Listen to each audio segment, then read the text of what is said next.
Good evening, everyone, and welcome to this meeting of the Canton Street Working Group. It's a pleasure to see everyone.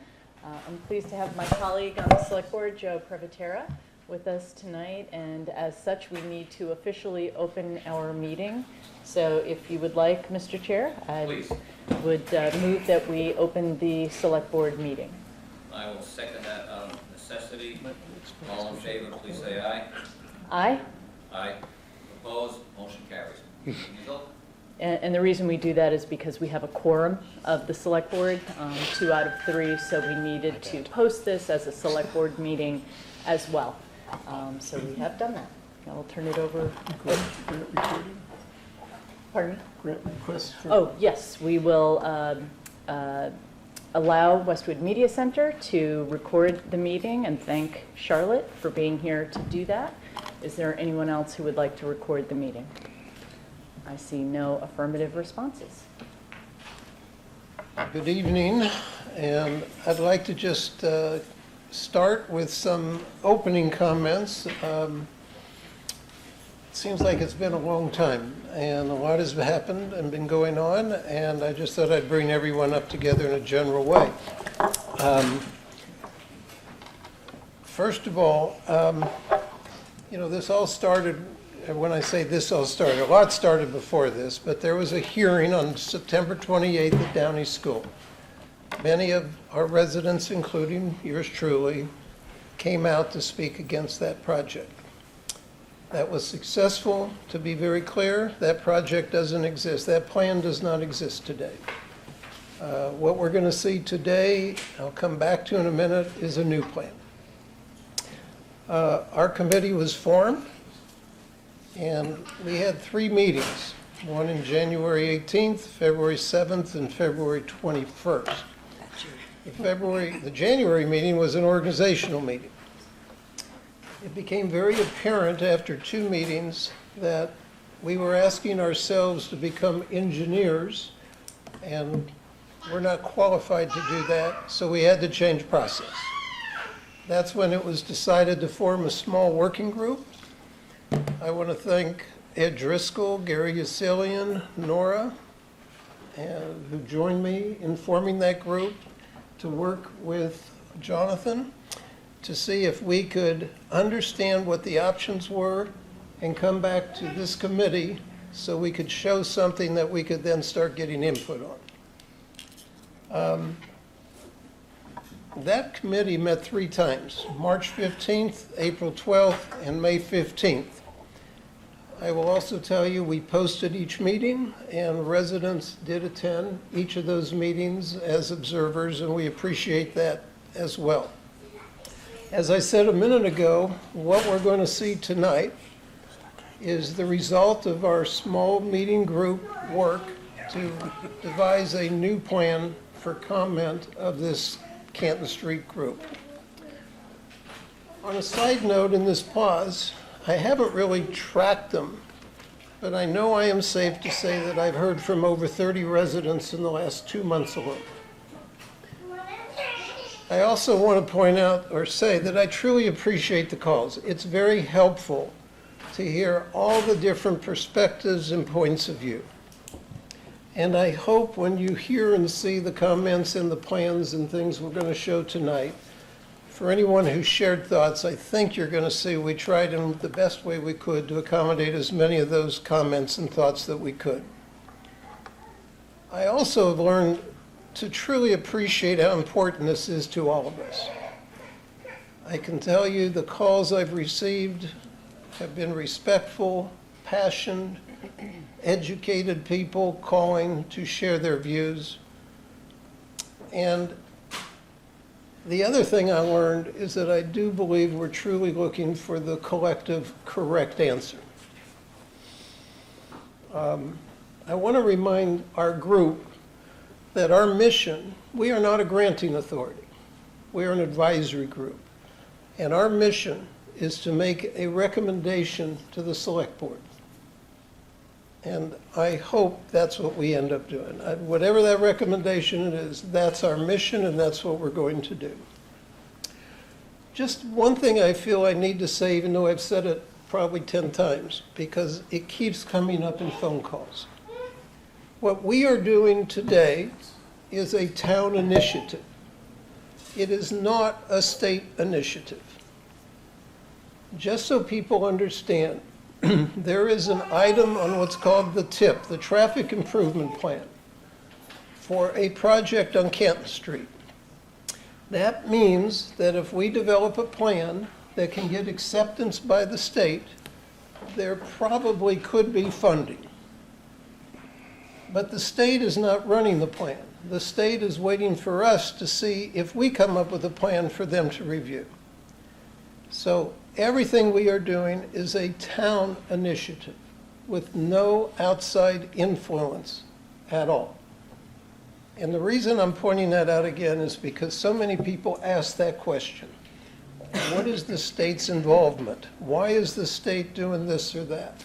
And the answer is truly, it's not. It's us doing this. For the record, I think the town employees do a very good job in trying to find ways to fund projects. Clearly, DPW, Todd and his team found a way. I know people on the planning board and the planning group. Steve Owenoff is in the room. I know he was very instrumental in getting this on tip. But the fact is, it's a town initiative, and if it's not the right thing for the town wouldn't go forward with it.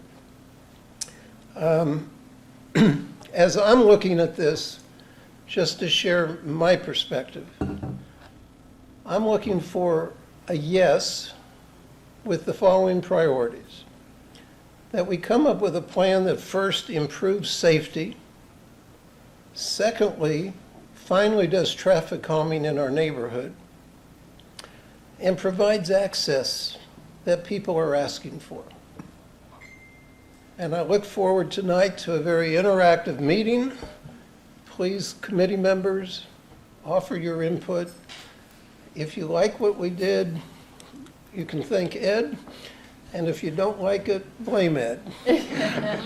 Or I guess we should say Gary, since he's not here tonight. So with that, I'm going to pause or transition to what we're going to look at tonight.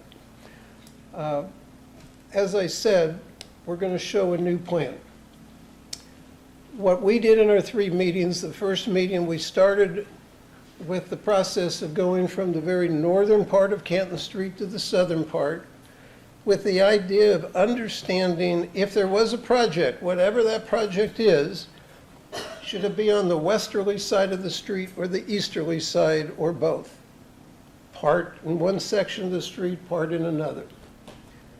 I think to all of our surprise, we concluded it has to go on the easterly side of the street, all the way from north to south. We can get into that more if people are interested. The second thing we started looking at is how do we do this with the least amount of impact? We really have been focusing on 2 primary iterations of the project. To be clear, there is no thought about having a sidewalk on one side and a shared use on the other side. Just can't happen. So what we're really looking at is what is the best project that we could come up with to allow for pedestrian access as well as non-vehicular access to the street. We also are going to show tonight one thing that I know it's going to be a little hard to see probably, and thank you, Jonathan. He got it done, I think, yesterday, so we need to look at it. But we're going to start with a spreadsheet that shows what would have been some impacts of the plan that is no longer, and then looking at 2 iterations of a plan. One plan that has a 5.5-foot sidewalk, and the other has an 8-foot, I believe, right? Shared path. And looking at what is the difference if we went from one to the other with regard to wall movement and things like that. And if I say anything wrong, anyone who's on the group, correct me. The other thing I want to report is I believe the plan that we are going to look at is all within the right-of-way now. There might have been one little taking somewhere, but I think that none at all. Okay, so this entire plan is in the right-of-way. So everything we are doing, the town has, we don't have to do takings and things like that. The last thing I want to say that I was going to say in my original comments, and then I'm going to turn it over and let's look at that spreadsheet first and then look at the plan. I've been, for those who don't know, I've served on the planning board for over 20 years. I did economic development for the town. And as we've looked at projects, and there's been so many approved in my tenure, we look at projects, or the way I approach a project, we look at projects for tomorrow, not for today. We look for projects that 10 years from now, what will it look like, not what does it do tomorrow. There are so many projects I could go through in this town where, yes, we've had to take down trees or moved walls or other things. But if you look at those properties today as compared to what they looked like 20 years ago, you would never know any of that happened. But they're better for what was done. And there was even times we closed streets and figured out how to have other access. And today you would not know that because it's the best way for that neighborhood to operate. So as we look at this, I hope we can focus on how will this look in 10 years and 15 years, not how is it going to look for the next 1 or 2 years. With that. Actually, Steve, could I just make a couple I'm comments? sorry. Yes. No, that's quite all right, and Probably thank you. rambled too long. No, you didn't. No, you didn't. I just want to thank all of the members of the working group for your tenacity and your patience with this process. I know that we've progressed perhaps a little more slowly than we had hoped to when we first met in January, but I think it's far more important that we get this right. And we had some scheduling issues to get this group together. I think the delays are necessary so that this process can work fully. Our process has been open, it's been transparent, and it's been a little messy at times, but democracy is messy. So I think that means that we're doing it right. I really want to thank Steve for his leadership and for the substantial time that he has invested thus far on this project. I asked Steve to co-chair this committee with me because he is a Canton Street resident and because of his extensive planning experience. And I thought it was important that as a Canton Street resident that he facilitate these meetings, and my role has been largely to listen, which I've been doing intently. I also want to thank the members of the smaller group, Ed, Gary, Nora, and Steve, for the meetings that they have had, which have been duly noticed and open to the public. Thank you for rolling up your sleeves and considering the options carefully with John. Thank you for all of the time that you've spent, John, working with us.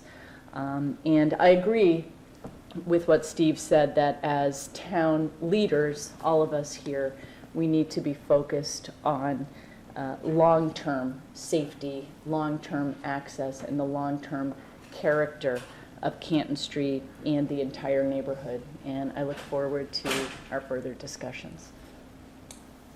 Turn it back to you, Steve. So, John, can we start with that spreadsheet? Well,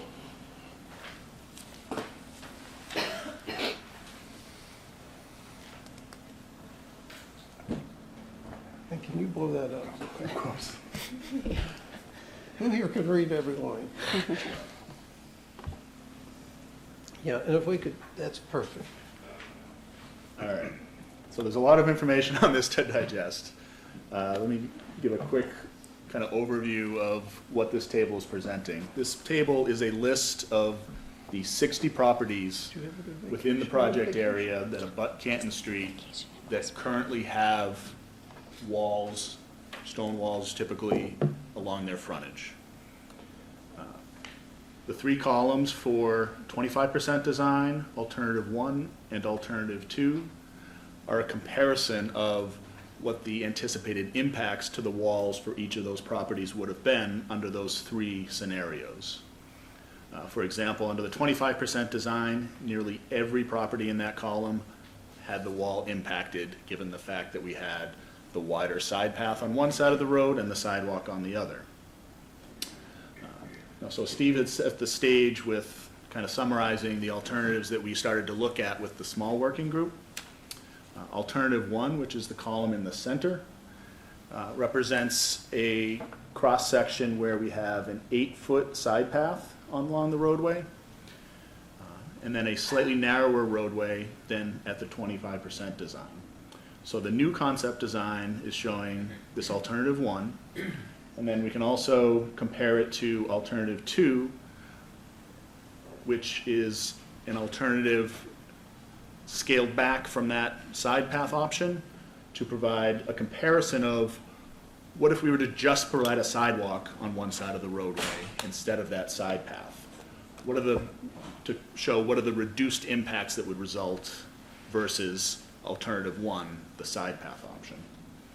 Now the color coding on here, generally red, wall is impacted, we anticipate that it would have to move under that alternative. Green, we don't anticipate that any impact would be necessary to that wall as part of that alternative. The yellow are those walls that, given where we are in an early stage of this new concept development, those walls would require some additional evaluation either to allow us to confirm whether the wall would absolutely need to be relocated or whether it would be able to remain with the new construction. So those are those that will require some additional engineering as we move forward to verify whether they would need to move or not. Now, Can yep, you talk about the other two columns? yep, I was about to get there. Okay. So the additional information provided under each alternative is a tabulation of the distance that the wall would need to move back under that scenario, under that alternative. So for example, this first property, no, we won't go to the first one, it's not a good example. Okay. So for example, if we look at 170 Canton Street, under the 25% design, it definitely would have needed to move. It would have needed to move 14 feet back. Under alternative 1 with the side path, we anticipate that wall would still need to move, but in this scenario, it would only need to move 9 feet back, so a reduction in 5 feet encroachment beyond where it is today. And then under the sidewalk only alternative in this case, that particular wall would only need to move 3 feet back. And generally the discrepancy between alternative 1, the side path, and alternative 2, the sidewalk only, is related to the fact that we have an 8-foot side path with typically a 2 to 4 foot buffer, so that's up to 12 feet wide, versus the sidewalk only alternative, which was intended to be a look at what's the absolute minimum to provide some sort of accommodation here. A 5-foot sidewalk there, so the difference between 12 and 5, roughly a 7-foot delta. So that's the maximum difference you'll see between alternative 1 and 2.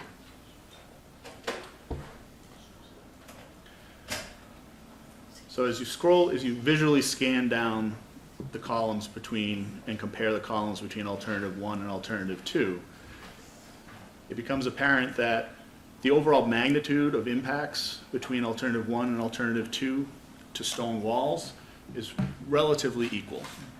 There are some additional with alternative 1, but for the most part, the overall magnitude on a project-wide basis is on the same scale. There's really not as much of a savings as we would have anticipated with the sidewalk-only option. And the reason for that is just the proximity of the stone walls to the existing edge of roadway today. It really falls within the middle of the shared use or the side path, but it would fall just on the edge of the proposed sidewalk and still need to move in most cases.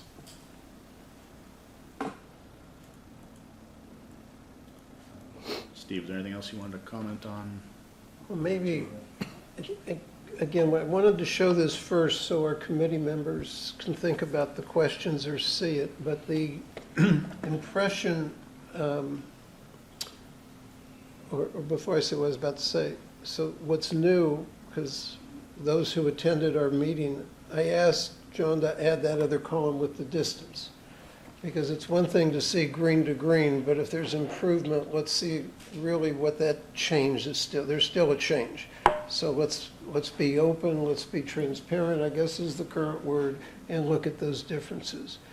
But the thing that struck me when you look at this is how little benefit there is just by where walls are moving, by going from the first or the second alternative. So what I asked, so we have a less confusing night, is we're going to look at one plan to start getting feedback. And instead of going back and forth, we'll go back and refer back to this chart as needed. But I think unless there's any comments or questions, and I would like to open for our committee general comments, thoughts before we get into the plan. Any things that you'd like to offer, ask, contribute? Yes. I actually appreciate the addition of the distance columns because, and I appreciate what you said about there doesn't seem to be much of a difference in impacts. I would agree between number of walls, but it is really helpful to see, I mean, in some cases, you're dropping from 8 feet to 2 feet as far as moving closer to someone's front door. So that's helpful for me because that, when I'm thinking about this, those count as impacts as far as I'm concerned. So that's a really helpful piece as far as how I look at this in our conversation tonight. So thank you for adding that information. Any comments, thoughts? Is this based on where the roadway is today? Yeah, one of the aspects that we looked at through kind of the iterative process with the small working group was to evaluate if there were opportunities to shift the roadway in order to minimize the overall impacts in certain segments. So Yeah. that was done. So there are some areas of the roadway where we're proposing to, as part of this new concept, to shift the roadway in order to minimize impacts to trees or stone walls on the opposite side. Okay, so to what Ellen was saying, the numbers that we're seeing here might differ slightly if we end up shifting the roadway, right? These numbers do reflect shifting the roadway in some areas. Okay, So okay. we've already gone through that Got it. exercise of Got it, okay. segment by segment, trying to evaluate where we could shift the roadway in order to minimize impacts in those areas. Okay, thank you for clarifying. If I could, and again, I'm not an engineer, so correct me if I'm wrong, but just, if you look at an area, it's not just where can we move the road, but we've got to be able to keep it so it's got the right site and the right contours so people can drive in it. So all of that was considered by the engineering team. Correct. Okay. Not just can we move it, but can we move it and it's drivable? Yeah, I mean, the small working group, one of the first passes through, we looked property by property, and I did try to remind the group that, there are engineering standards in terms of the roadway alignment, the curvature that we can put into the roadway. So we can't just step from one property to the next if the wall is stepping. Obviously, we have to provide an engineered alignment that meets standards and design codes. And that's an 8-foot path from the Rotary all the way down to University Ave, or does it Yes, From that's what this all on current the concept is showing. same side? From the East Street Rotary all the way down on the even side to University Ave? Yep. There's one exception, which when I get into the plan, I'll point that out. And I was just gonna, At the end, we will offer, have some public comment. just a quick question, maybe it's obvious, but, so in each of these scenarios, there's a recommendation, but overall, it's all, the stone walls will remain and just be reconstructed, so nobody's losing it, it would just, there's a recommendation. I think that would be our intent as Okay. the designer, yeah. Should we look at the plan, or? Yeah. Okay. Okay. So with the aerial image in the background, it just takes a little while to regenerate every time we scroll, so bear with me. So as Steve had mentioned, one of the first steps we did was, with the small working group, was to look down the roadway and decide, evaluate which side of the roadway a facility would make the most sense on. In general, the east side was selected primarily given that the public right-of-way, the county layout, is much more generous on the easterly side versus the westerly side. If we were to provide a facility on the westerly side, the impacts to right-of-way, to potential property takings would be much greater, whereas a facility on the east side versus the west side would result in similar wall impacts. The property takings would be more if the facility were on the west side in general. So the exception to the east side evaluation is this last segment here between, or this first segment, I guess, if we're going from north to south, between the Rotary and Downey Street. We made the decision to put the facility on the westerly side of the road here to provide more direct connectivity to the sidewalk network on East Street, which is the next leg of the Rotary to the west. We're looking at the purple dash marks. Yep, so Okay. let me, actually, good, thanks for that little prompt. So let me give a quick little description of the key for this plan. So the proposed improvements, the striping, the center line is shown as a yellow striping as it would not be on the roadway. The edge line striping are shown as white lines. These black lines are the curb line and the side path, back of the side path facility. These red outer lines are the county layout. So these define where the public right-of-way is. And this purple dashed line, for visual comparison's sake, that is the outer extent of where just a sidewalk would fall relative to the side path limit. So in this case, you see the side path limit back here and the outer edge of the sidewalk 4 to 5 feet inside of that. So in this first segment, the side path we're proposing is an 8-foot wide with no buffer from the roadway, given the challenges with topography and the steep slopes in this segment. One key difference between this new plan and prior iterations is that we've reevaluated the need to reconstruct all of the raised medians along the roadway. With this new concept, we're only proposing to reconstruct the gateway entry points to the residential area, here just north of Downey, and then to the south, just north of Oceana, as you enter the residential section. Alert people that, hey, you're entering this what we want to consider a traffic calming area now along the scenic roadway. The only other raised medians that we're proposing are at the intersection of Everett Street, given the straightaway there and the turning vehicles, trying to slow down vehicles through that segment specifically. One of the key things that we've incorporated, or the key goals of this new concept also, was to incorporate and evaluate additional traffic calming measures. So as we've discussed before in prior meetings, we're proposing to reduce the travel lane width to 10 feet, which is the minimum allowable for the classification of roadway here, which is a collector roadway. So that narrower travel lane will help slow vehicles down. We're proposing a 6-inch high vertical granite curb on both sides of the roadway with a 2-foot shoulder. So that curb is only 2 feet away from that 10-foot travel lane. So that visually and physically narrows the lane that you're going to see in front of you as you're driving down the roadway. Again, goal is to slow down traffic with those measures. And then another one of the key elements that we're proposing is everywhere we have a pedestrian crossing, which primarily are at residential side streets. I believe there are 11 total that we're proposing along the roadway now.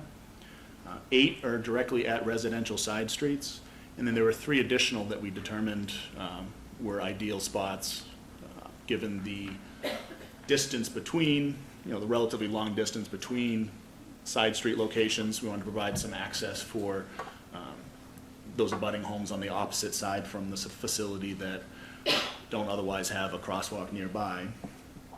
So there's 11 crosswalks, and we're proposing that those be raised crosswalks. So they'd be raised 6 inches, you'd ramp up to them. They'd be at the crosswalk itself would be raised up to curb height, that's 6 inch, and then ramp back down. So that's another traffic calming measure at those 11 locations along the roadway. John, can I ask a question? Sorry, Steve, go ahead. Go ahead. I was just gonna ask, like, the raised with ramp, is that as jarring as like what's on Everett? Speed Those bumps. Speed bumps, or is that more gradual? Like, it's The just hard to ramp understand. portion itself is 6 feet. Yeah. So it's 6 inches over 6 feet, so it's pretty abrupt. Okay. Is it similar to a speed, is it like a nicer way of saying a speed bump? Okay. It's I just was it's just closer not to, it's, sure. I would term it more of a speed table in a way, Okay. a raised crossing, yeah. So I just wanted to point out, as I said in my opening comments, traffic calming, I think, is one of the big benefits I'm looking for. And just so everyone understands, this plan narrows the street, but not only narrows the street, it puts granite curbing on the side, which gives that mental slowdown capability or effect. But the crosswalks, the reason we want more crosswalks, I believe, but we'll get everyone's input, is 2 things. First, residents on the westerly side shouldn't have to walk far in no sidewalk to get to a crosswalk, to get to a safer sidewalk, but also more crosswalks give us more traffic calming. So that's why we're looking at what is a reasonable number for access, safety, but also traffic calming. And again, correct me if I'm, You're correct. okay. So as we head south, this is the first crossing to get from that first segment on the west side to the east side, and then the facility will continue on the east side for the remainder of the project length. So we have an 8-foot side path depicted here, and then the buffer from the roadway is provided to provide some additional comfort and safety for those using the side path in this case. So a little additional separation for those folks from the traffic in the travelway. Sorry, can you describe the buffer again? Steve said it was granite curbing? Yep, so there'll be a 6-inch wide granite curb, and then in areas where we do not have utility pole needs, that needs to be relocated, the buffer, we're recommending a 2-foot wide buffer. So granite curb, and then 2 feet, and then the 8-foot side path. In locations where we have utility poles on the east side of the roadway, most of those poles would need to be relocated to be out of the side path. But it makes the most sense from our perspective and from an engineering perspective to locate them within the buffer. So we widen that buffer to 4 feet so that it can accommodate a utility pole with adequate offset from both the travel lane and from the side path. And that, rather than allowing us to put the utility poles in the buffer, reduces the overall impacts to the tree canopy. If the poles had to go behind the side path, more trees would need to be either trimmed or removed to provide clearance to those overhead wires. So it makes sense to us as engineers and with a goal of trying to minimize impacts here, to widen the buffer by just 2 feet to allow us to put the poles in that buffer in those locations. So as we head south, just to point out,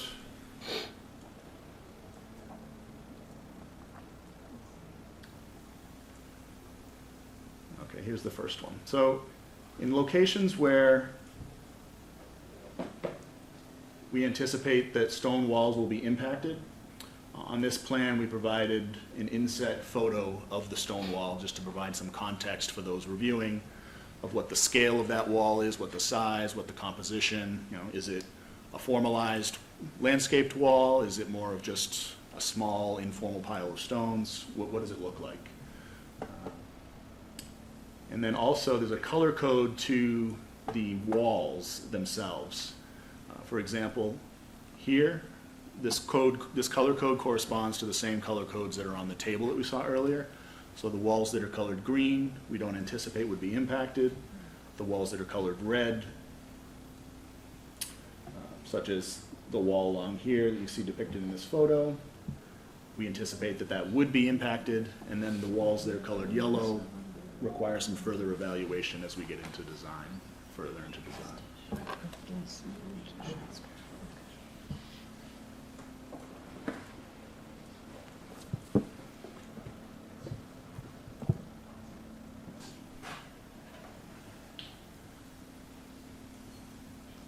So as we head south, you can see these three properties with walls would be impacted, as the wall would essentially be in the middle of the side path.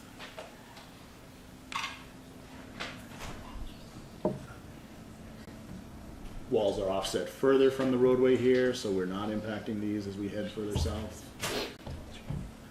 This crossing is provided at the Courier Reservation property to provide some access there if there's an extension of trail network in the future, for example.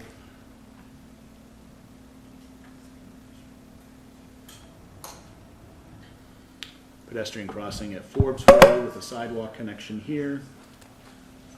Again, anticipating that the wall on this segment would be impacted.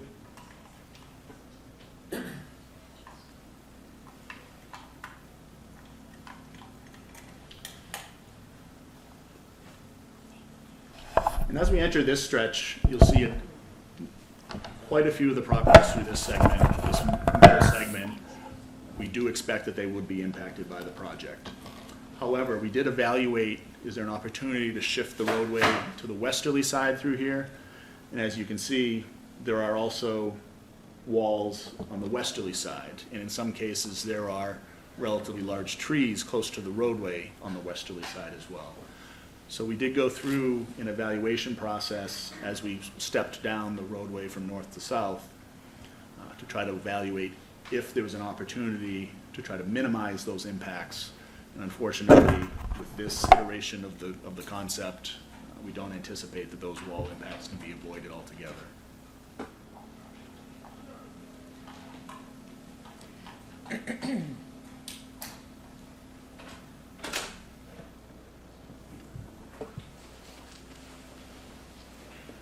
Again, similar through this stretch, walls impacted here, but again, on the opposite side of the roadway, also walls that don't allow us to shift the roadway beyond the amount that we're already proposing to shift it through this area.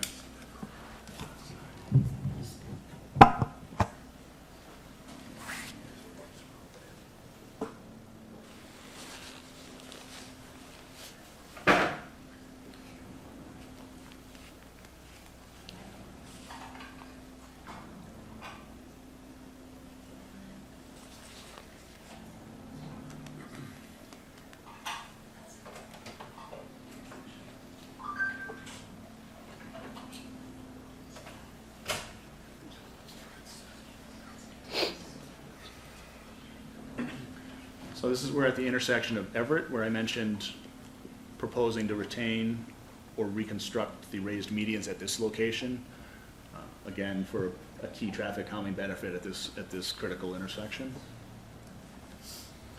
And you can see here the difference between the existing center line and the proposed center line. So looking to shift the roadway here, in part in this location, to avoid a right-of-way impact as well. So it's, again, a number of considerations as we look at each segment of the roadway, balancing impacts to walls on one side versus the other, versus also considering the potential to, or the desire to avoid right-of-way takings, which we were able to do. And just for everyone on the committee or anyone's knowledge, one thing that was considered here is to put a roundabout. And at our last meeting, we looked at a plan with a roundabout.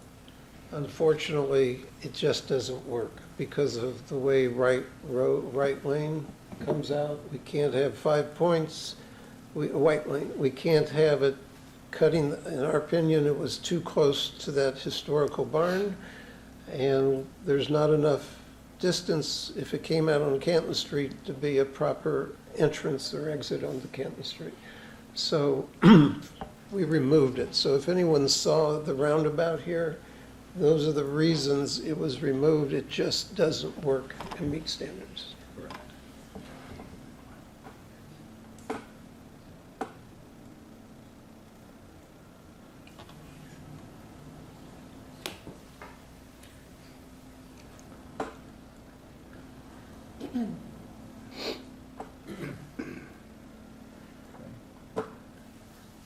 And then the last segment, obviously, is heading down to past Oceana, which in general has not been a significant focus of this group, given that there's really no residences here.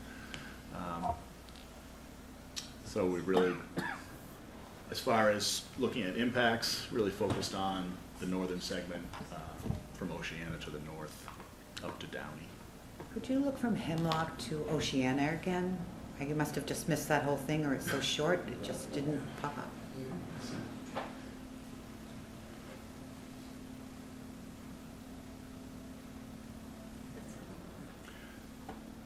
So this last segment also, south of Hemlock, is another location where the decision was made to eliminate the buffer to the side path, given the steep topography primarily, actually on both sides of the roadway, uphill on the easterly side, downhill on the westerly side. The topography and the steep slopes there really make it nearly infeasible to provide a side path with that buffer. So we're proposing to eliminate the buffer from Hemlock to Oceana, essentially. And so how wide would the sidewalk be there? It's proposed still at 8 feet, plus the vertical granite curb, but there's no 2 to 4 foot buffer as there is in other locations. So is this alternative, Well, we were, John, if you don't want, we want to get through, what alternative is he showing? this is the 8-foot alternative. So we're looking at one alternative. The chart will show if we went to a smaller one, what is the benefit to what property along the street. But just so we all understand, we're trying to get through this, open it up for committee discussion, then we'll open it up for public discussion. So this last raised crosswalk here is another that provides access to a number of homes on the westerly side, although there's no side street in the immediate vicinity.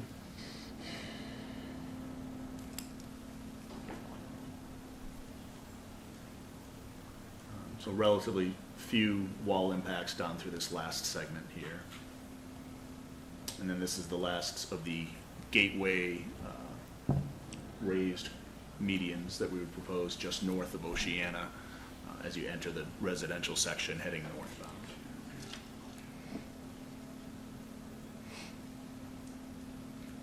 Quick question, Jonathan. I'm just looking, because I see that last section, I see a lot of branches overhanging, and I know you can't give me an exact number, but do you have a sense of how many trees along that last stretch would be impacted? It may just be the overhang, it may not actually be the trunk of the tree, but I'm just trying to get a sense. You're thinking like in this area? Yeah, where it's pretty woodsy. Yeah. We have not gone through that exercise yet with this new concept to evaluate the number of trees impacted. Okay, so you I have no idea on this stretch? Well, I can tell you, because that's my house, my property right there, I can tell you that most of those are not impacted. If you look at these 3 or 4 properties, they're very steep, and the trees are Further back. a good 6 feet farther back than the overhang. Yeah, There that's- probably are a couple of trees that are going to go, but I know a couple, my neighbors are here, and I don't think any of us have any real tree impact, and that's who you're looking at right there. Okay, no, that's helpful, because it's hard to tell when you're just looking at the overhang of the branches. I know that may not actually represent where the trunk is, so That's helpful, thank you. Yeah, I would say, I mean, it's certainly safe to assume that the magnitude of the tree impacts of this new concept versus what you saw back in September, significantly less, obviously, significantly. Thank But you, We'll go through that exercise when we get there. thank you. Yeah, and to point out to everybody, this is not even a 25% plan. This is purely a concept at this point. A lot of engineering, if we get to where we're asking the engineers to go forward, we would first go back to the select board, make a recommendation. If they agree, then it would be given back to the engineers. So this is not, it's a concept at this point. And just for the record, if we have a concept we like and they get to the 25% plan, we may not like it again, because when they get to that level of engineering, they may find out that they discovered something or what have you. So it's an iterative process, but right now, this is a concept. And I guess I really do want to not talk as much and open it up, but I think what was accomplished by this process was, I think the four of us tried very hard to reduce the amount of impact, to get rid of the monstrosity of a project, if I can say that, and again, look for safety, access, and traffic calming. And Ed and Nora, you were on that group. Do you want to add anything? No, I think you've handled it. So I'm anxious to see the 5-foot concept too, John. You gonna do that next? We're only showing, we only had them do the one, and then the chart shows where there might be just the foot difference, the difference in how far walls would move if there are going to be movement of walls. Oh, I'm sorry, I misunderstood. I thought we were going to see 2 concepts tonight. That's okay. This concept shows the back of the sidewalk as well, in a purple dotted line. So if you want to Yeah, look at a this actually specific has area. both versions on it. It one shows kind you of- both. So to be in one. clear, the purple dashed line is the back of the sidewalk based on an 8-foot, Based on a 5.5. 5.5 foot, the 5.5 dotted foot. line. That's the purple line. And the Correct. black The is black line is And the the 8 black foot. line is, okay, thank you for the key.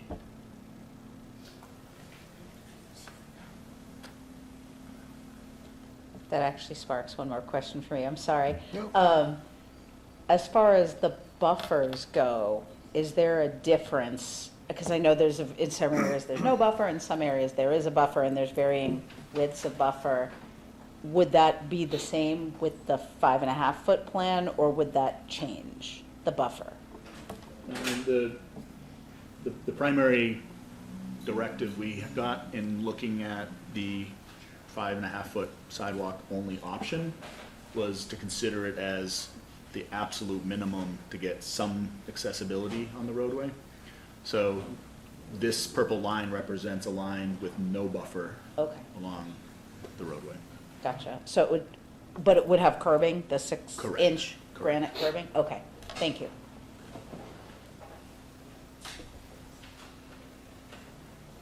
Other comments? Thoughts? Please give us some input. Is it possible to add a crosswalk further down? I noticed you said they're absent where those businesses are, and I'm not sure exactly what those businesses are, but I could see a desire for people working there on a lunch break or a working meeting where you walk with someone else. And I think, it's worth considering a crosswalk there.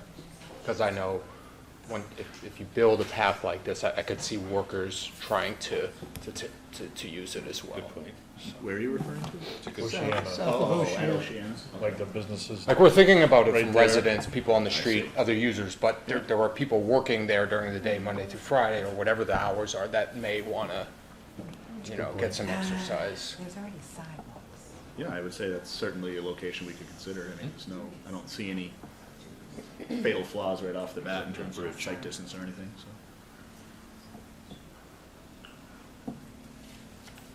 Other comments? John, can you take us back to the Rotary, please? All the way back.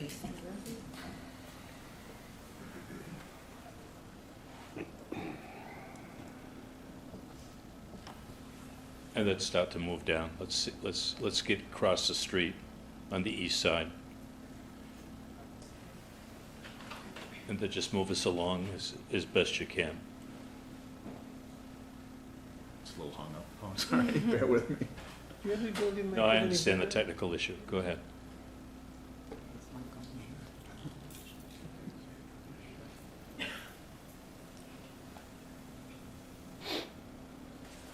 Is there a specific spot you wanted to look at, or? No, just keep going.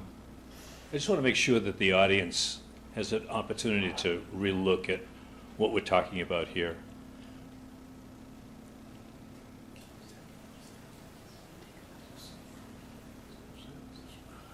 Could you, when you move down, could you highlight where the street is actually changing? It's moving either left or right, east or west from where we are today? Yeah. Not to cause you grief, but can you go to a higher, can you make it bigger so people can really see just the street much? Well, we were wanting to see the frontages, but now I think with what Ed's asking, better just see the street better. I think people want to understand, first of all, as I asked earlier, that purple line is critical. That's the 5-foot sidewalk. Perfect. And the black line behind that is the 8-foot shared path. Now, just correct me if I'm wrong. Now, what I want to know is, I want to see where the street actually shifts. I think the easiest way to visualize that on this graphic is when you see the difference between the existing roadway center line Yep, and the proposed yellow line? yellow center line here. Good, excellent. Go ahead.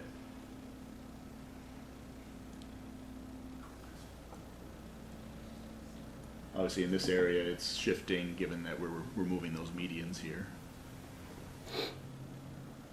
So just to reinforce, we are removing the medians, except at the Rotary and down at Oceanic, as well as keeping one at Everett Street. Yeah, two at Everett. Two at Everett, right. But the rest of them are gone. And Nora, we put in place a plan now to take a look at traffic. We signed an agreement, Westwood signed an agreement. Do you have any data that you could share with us in terms of numbers of cars, speeds, what have you? I don't yet. So the traffic counts are underway. I believe Okay. the counts have been completed, but we're waiting for the analysis. Okay, fine. And when do you think that'll happen? I would say in the next 2 weeks. Oh, good. All right.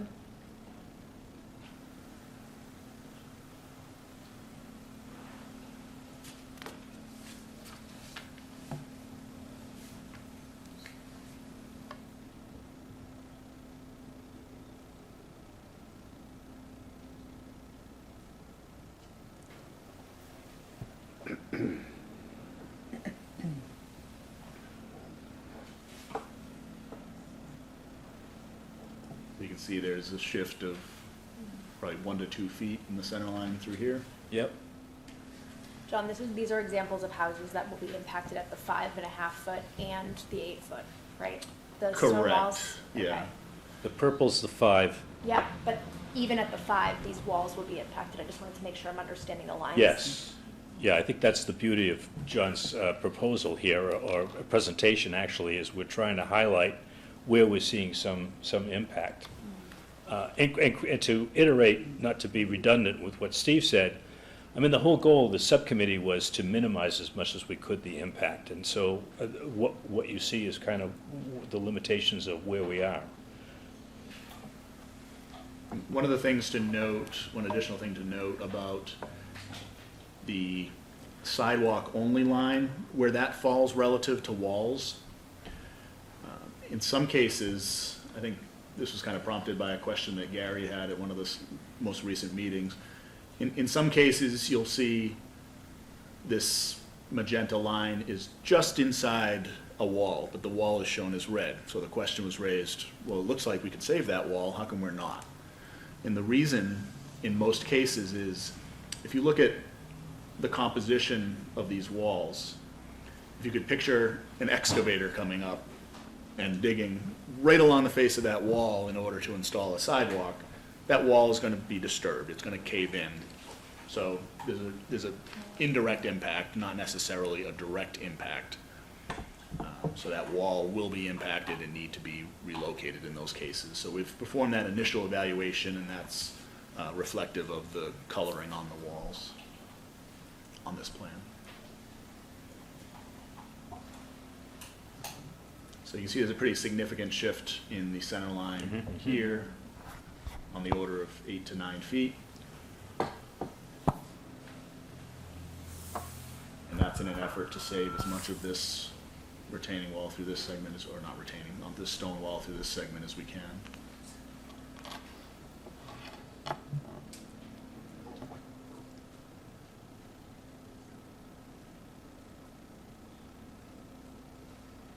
So what's happening there in that picture? The wall there. So these segments of walls fall within the limits of the side path. So they would need to be relocated, reconstructed. Yeah, the sidewalk too, right? No, Correct. the one before that, it wasn't affected. The one right? before No, did, no, right there, right there. Right. the 240 Right, came. this one. The one before. What is- At 240? No, 228, that wasn't affected, right? Correct.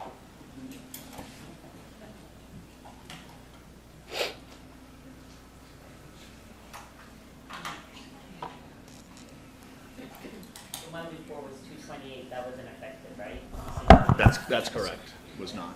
So right there, Jonathan, we're taking out the island, but it does look like the center line is moving considerably. Correct. What would you guess that is? Well, this is a 10-foot lane, so it's moving at least half of that lane width, so 5 to 6 feet anyhow. Okay.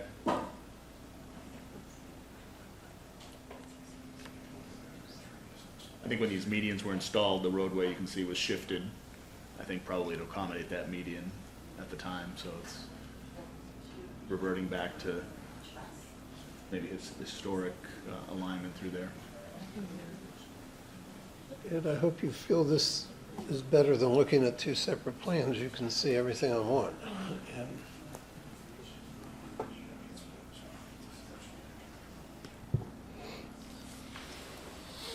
I have kind of just a clarification question, just to make sure I'm understanding correctly.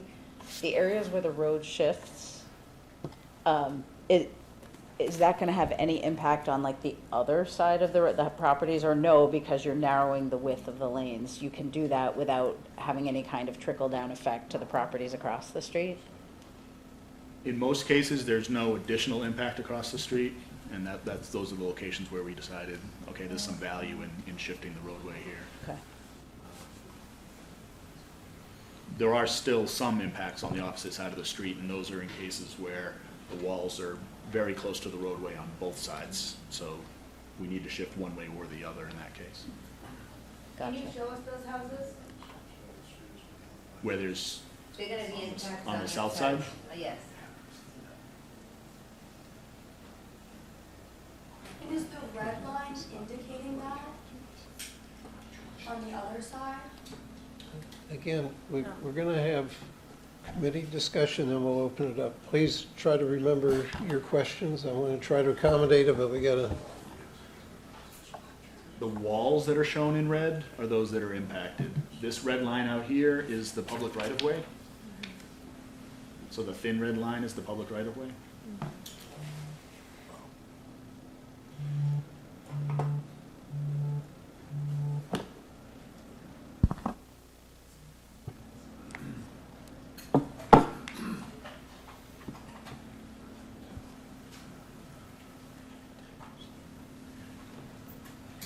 I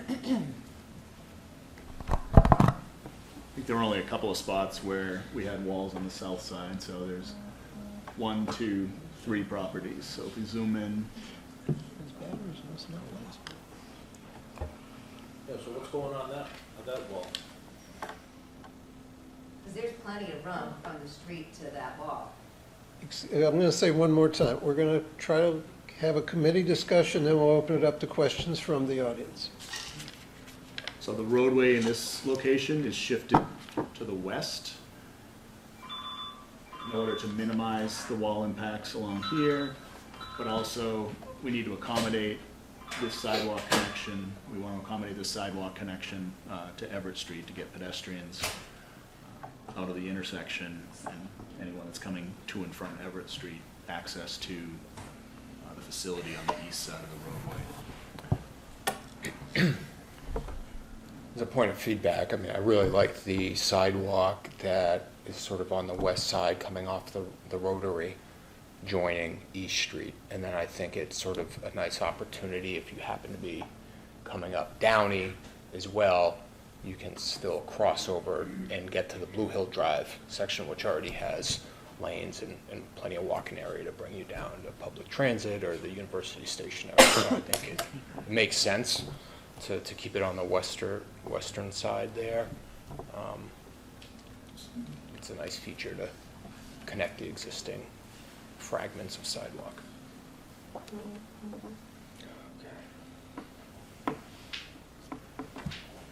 So comments from the committee? I'm okay.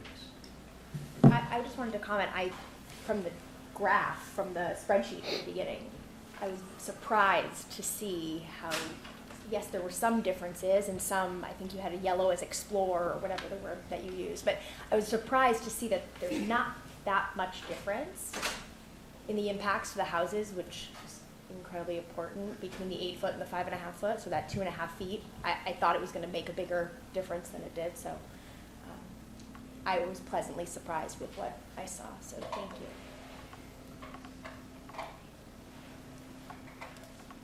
Jonathan, I think at one of the meetings you may have mentioned, somebody asked about funding for the removal and the replacement of the stone walls. Is DOT covering that funding, or is that a maybe? At this point, it's a maybe. So what will they do They've with given the some indication, we had, prior to the design public hearing that we had back in September, I think it was, we had conversations about whether those would be covered as participating costs under the TIP program, given that this was a scenic designated roadway. We have some initial indications that it likely would be, but ultimately it's FHWA's call, and FHWA has not reviewed it to that level of detail at this early design stage. So we would have to wait to go further. Gotcha. So let me just ask one more time, any other comments from the committee? Just one point here, in terms of the concept. Jonathan, other than the trees, the number of trees, have we looked at light pole movement? Do we know where utility poles are going to go based on what we're talking about here from a concept perspective? I mean, we have a general sense of we know which ones would need to move. Okay. We haven't tabulated those or at this point or laid out the new alignment or locations yet. Would you say where there's going to be less movement with this proposal versus the 25% plan that was presented initially? There'll be a lesser number of poles because we're not impacting the westerly side of the road through most of the project area. So most of the poles on the west side wouldn't need to move at all, whereas in the prior iteration, almost every pole on the roadway, regardless of which side, would still need to move. That being said, most of the poles on the east side will need to move still. And there are 30 poles up until hedgerow, and then there's about 6 more. So that's, and what do they do with them? What's that? What do they do with them? Just hang them? Somebody said they just chop the pole and then put it somewhere? Well, they'll probably run new cable the whole way, given the extent of the poles that need to be moved. Also on that note, so would this also, we would consider including the same infrastructure improvements that were included in the initial plan too? So remind us what that includes. Yeah, I think we would contemplate stormwater system upgrades. Yeah. Dedham Westwood Water District, to our understanding, still wants to replace their main, upgrade their main, given its age. I don't think we anticipated necessarily any sanitary sewer improvements would be necessary. Pavement resurfacing, certainly, roadside barrier would be replaced and upgraded to current standards. And that was all included in if the state were to fund this project, that those types of things were Correct. going to be covered? Not the Dedham water. Westwood pays for their own. Okay. So let me ask the committee, before we turn it over to any public comment, just a sense, is this a step in the right direction? Is this helpful? Give us some feedback if we could get it. I had one more logistics question, I'm Too sorry. bad. No, go ahead. Since we were talking about polls, so I'm kind of mulling all this over because, as we've noted, the difference between the 5 and the 8, I'm just rounding, while they impact approximately the same number of houses, like, that's only one rubric for impacts. So I've seen that there's a marked difference in many cases in the amount of frontage someone would lose between those two. But now I'm thinking, as far as moving poles, two questions, would the same number of poles need to move with the 5 foot? And given that there's no buffer with the 5 foot, how would that impact? Is there kind of a domino effect of impacts there? Would they lose more trees, even though how would that work? In general, I would say the number of poles is pretty comparable between the two alternatives, number of poles that would need to move. They would need to move a little further back if presumably we want to have them not in the sidewalk at all. They would need to move behind the sidewalk, which would be a little bit more encroachment into the tree canopy behind the sidewalk, so there would, in all likelihood, be some incremental increase in the number of tree removals and the number of tree trimming. Obviously, haven't quantified that to this point. But Right. But there's trade-offs either way. Correct. If there's no buffer, then there still could be encroachment going backwards, even if it's not the wall going backwards, there could be other right. tree loss, or the pole goes there instead of on the street, et cetera, et cetera. Correct. Okay, thank you. That's encroachment into the right-of-way still, right? Like, we're still talking right-of-way? when Yep, we're yeah, doing- so okay. as Steve mentioned earlier, both of these concepts, the side path and the sidewalk only option, result in at this point, anticipating no permanent takings. There'll still likely be some utility easements necessary for some of the guy wires, for the utility pole relocations, temporary easements for grading, so similar easements, Yeah. but no takings would be anticipated. And Steve, I know you want commentary on the plan. Do we want to, is this the time to talk about the funding piece and how we may not get funding if we move forward with the 5.5? Or is this like the right time to discuss that, or do you just want feedback on the? Well, clearly, the funding, the TIP, and whoever's more involved with that can correct me, contemplated not just a pedestrian access, but a bicycle access point. So I think it has to be resold, right? What I've been told, or what I think we're hearing, is if we went to only a sidewalk option, then probably the funding is in jeopardy. If we come up with a plan that tries to accommodate both, we have a chance of renegotiating. If I could just add to that, so right now, the former project that we had seen a 25% design in the fall, that one is on the Transportation Improvement Program, currently for construction in 2027, 2028, and it's with funding under the Complete Streets Program. Complete Streets Program means complete usage of the street by vehicles, pedestrians, and bicyclists. So that type of funding would not be available for a project that did not adequately address vehicular, pedestrian, and bicycle traffic.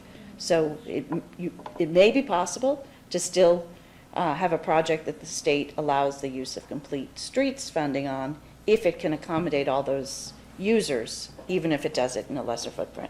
So that's the part that we don't know yet. If we eliminate one of those users, the bicycle user, it's very unlikely that we would see funding under the Complete Streets Program. Whether or not there's other funding available remains to be seen. Okay, but the 8-foot plan today would fall under the Complete Streets. So it would still require waivers, Right. so we would still have to talk to the state, but we have a much better chance with the 8-foot plan of having that conversation with the state than we do with the 5.5-foot plan. Great, thank you for reiterating that. Can we just go around and just say, any comment, give us some feedback? Grace, let me just start with you. Yeah, I'm impressed. I appreciate all the work that went into it. I see a much less impact from the 25% plan. So it's very promising, and, you know, I think everything is still, you know, being thought through fairly for accessibility and safety purposes as well, so, and reaching those requirements or the priorities of the project to begin with, so in the right direction, in my opinion. I think it's an improvement over the initial 25%, but I'm still not pleased with it, just because of the impact that it does to everybody. I just still think it's too much. But, you know, when you're looking at the first, the mixed-use path, it was like a 10 or 12 feet, and then with the sidewalk, it went down to 3 feet. Well, in my mind, that's a significant amount of, you know, distance into somebody's piece of property. And there was even one that there was like a 12 or a 13, and then it went down to a 3. That's a lot when you are looking at somebody's front yard. And I'm sure there are some pieces of property that are very close to the road that will be impacted more than others. Having been on the subcommittee, I find the whole thing very interesting, very exciting, actually. I think you did a good job, John, actually, working with the subcommittee and working through some of the issues here. The audience should understand, we looked at every single house. We looked at, I mean, literally every single house on the roadway, and there was a fair amount of discussion about the impact that it would have to people's property, whether they actually own that right-of-way or perceive they own that right-of-way area or not. There was definitely a discernible effort to minimize the impact. What's exciting about this, I think, is something that Steve mentioned earlier, and that is this is a long-term issue. It will be long gone when this project really comes to fruition and is really appreciated in terms of whatever arises from it, the safety, the traffic flow, the speed and on the roadway and what have you. You know, we're looking at this thing on the 29th of May in 2024, but really we're talking about a project that's going to endure for the town of Westwood for probably 100 years or more. I mean, Canton Street's been there for 200-300 years. Stagecoaches used to run by there from Boston to Canton and so forth. So I think I'm excited that we've been able to address the issue that was on the warrant from when the town agreed that we were going to put $900,000 on the table and take a look with a study that looked at a sidewalk. I think we've done that. I think the subcommittee has achieved that at a concept level. I would also follow by saying this is a concept. We're looking for citizen feedback here. Just the same way we had citizen feedback on the 28th of September when you presented the 25% plan, John. We're looking for feedback. Is this worthy of taking forward? We're not clearly done by a long shot. We don't understand where all the poles are. We don't understand the impact of the arborway and the trees and so forth. There's still a fair amount of work to be done. Is it 8 feet? Is it 5 feet? To your point, Nora, do we have funding? To that point, Mary Ann, if we don't have funding, what are you guys going to do about it from a select board perspective? I mean, there's a whole group of things that have to happen here. But I think the key piece that I think Steve and I and the rest of Gary's not here, but Nora to put together from a subcommittee meeting is, I think this is the best alternative for getting a sidewalk and addressing the warrant that was actually put in place by the town meeting a couple of years ago. So I'm looking forward to the feedback here. Did we hit it? Did we hit the mark? And if we did, that's going to open another a round of discussions and another set of iterations with Jonathan as to what we can do to refine the proposal. And then, Nora, good luck. Well, Ed, you actually covered a lot there. I would agree with what's been said, that this is far better than a 25% plan. You've really minimized a lot of the impacts. I still see a lot of impacts. It's hard for me to say. I think it's a step in the right direction. As Ed said, there's more work to be done, and that's where I struggle because I'm very much a data person. So I know we're looking at a concept, but I want to see like quantifiable impacts. You know, then that's just me. That's the way my brain works and usually what I'm used to looking at on a plan, like planning board, we're looking at real data, really quantifiable stuff that I know won't come till later, like all my questions about trees and what are the real impacts here. But I agree, this is certainly a vast improvement over the plan that I saw when I first sat down at this table. Thank you.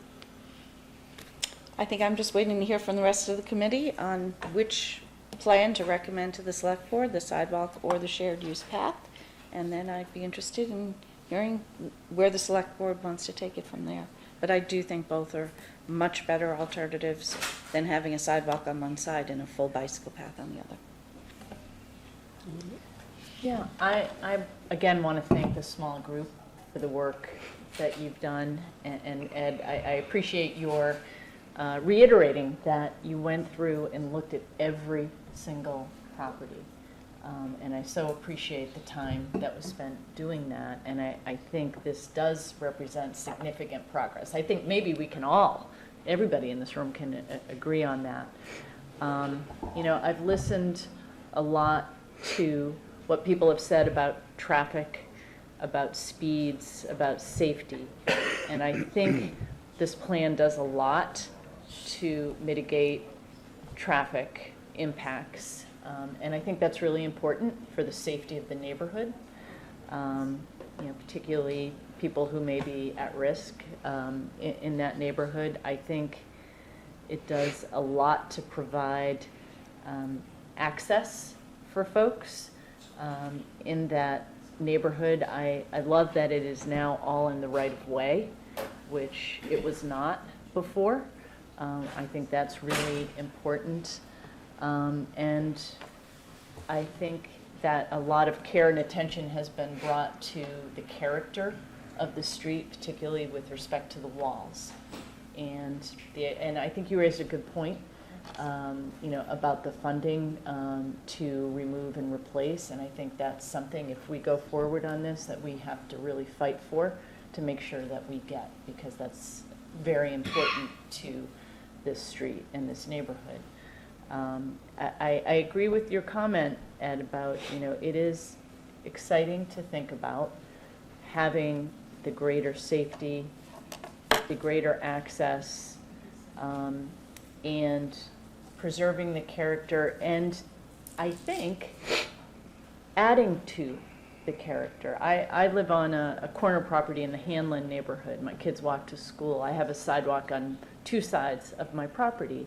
And I personally love it. I love seeing people and families walking and riding their bikes, and I can see them from various angles in my house, and it just adds to a community feel that I really enjoy. So, excuse me, why not just add sidewalks then?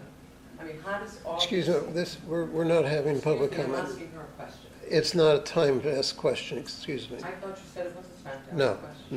no, it's a committee discussion still at this point. I'll open it up to the public at an appropriate time. So anyway, for those reasons, I think this represents a lot of progress. And John, you've been terrific in laying this out, so thank you very much for all of the work in laying that out so carefully for us. Thank you.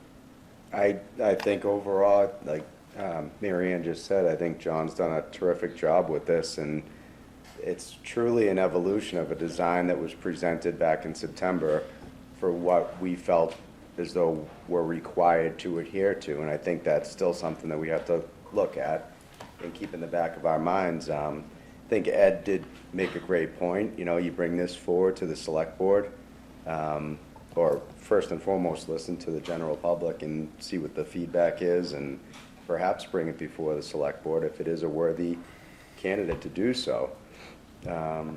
And I mentioned in one of the previous meetings that we had, I think it is something, and it's not a line of BS by any means, but it is something that the town does have to appreciate a process like this, because there are other communities that would take a project that would be in a right-of-way, and it would just show up overnight, whereas that was never the intent here, and clearly we can see, like I said, an evolution of a design, and hopefully if the public receives it well, if the feedback's great, if we make progress and it does move forward to the point where we present something to the state, hopefully it's palatable on their end, and there is a funding mechanism in place for us to utilize. But I think hats off to the committee. This is a great job. I mean, hats off to John.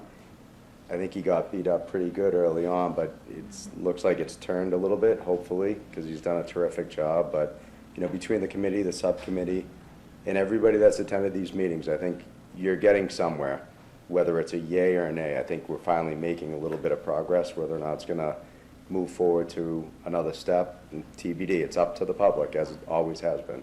So. Jonathan, I'm going to skip you. Yeah.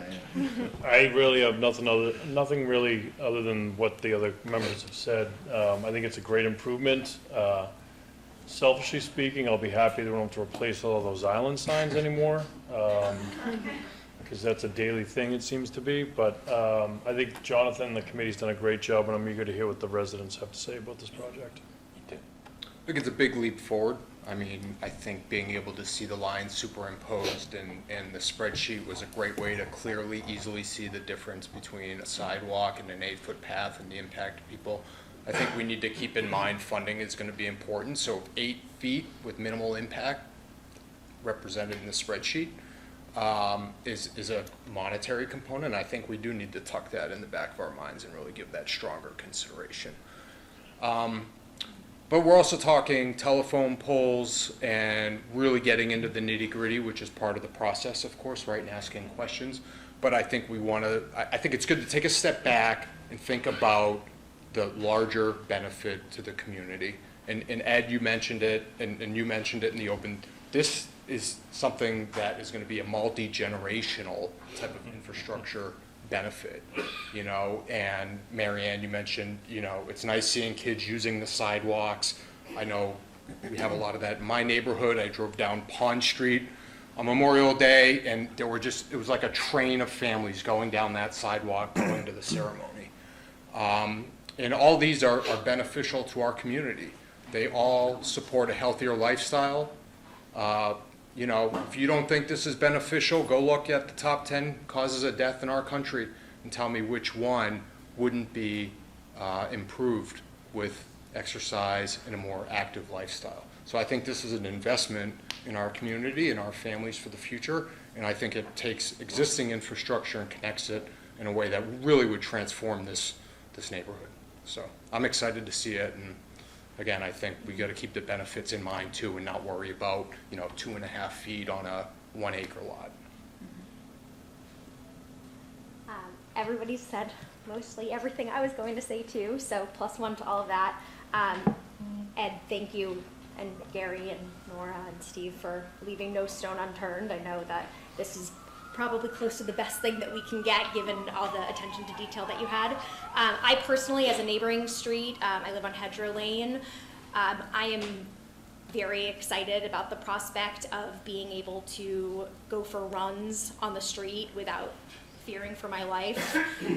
Going bike riding with my daughter. She has a friend who lives 6 houses down on Canton Street, and I was thinking, even when she's 12 or 14, I'm still not going to let her go by herself down the road without a sidewalk there, because, you know, there's the speeds are just getting faster, and there's more and more cars. I know I'm anxious to hear about the traffic study, but we're not going to stop the number of cars coming down the road, but we can slow down the speeds in which they come, right? And I'm actually very open to the removing of the medians, because I sort of joke around, but when you see people, it's almost like they're in Mario Kart, like they're like around the medians and going quickly. And I like the idea of the traffic table, or whatever you call it, the tables, the raised tables, to help slow that down and the scariness of the curbing, just to people don't want to pop their tires. So all of that, as well as I love when I drive down Pine Lane where Tom lives and I see the sidewalks, and on Pond Street and there's sidewalks. It's friendly,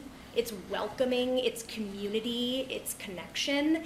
And over where I live, it doesn't feel like that. It does not feel like I'm part of a community. I have to get in my car in order to, go and have that feeling of community into Islington, and I shouldn't have to do that, and others shouldn't have to feel like once they get to the Downey area, that community is lost. So I very much hope we move forward, and like Tom said, I do hope that we lean on the 8-foot option if that means that we get that funding, because we know we have a lot of other projects that need to be done in town that will likely get the funding before a 5-foot sidewalk on Canton Street, so thank you.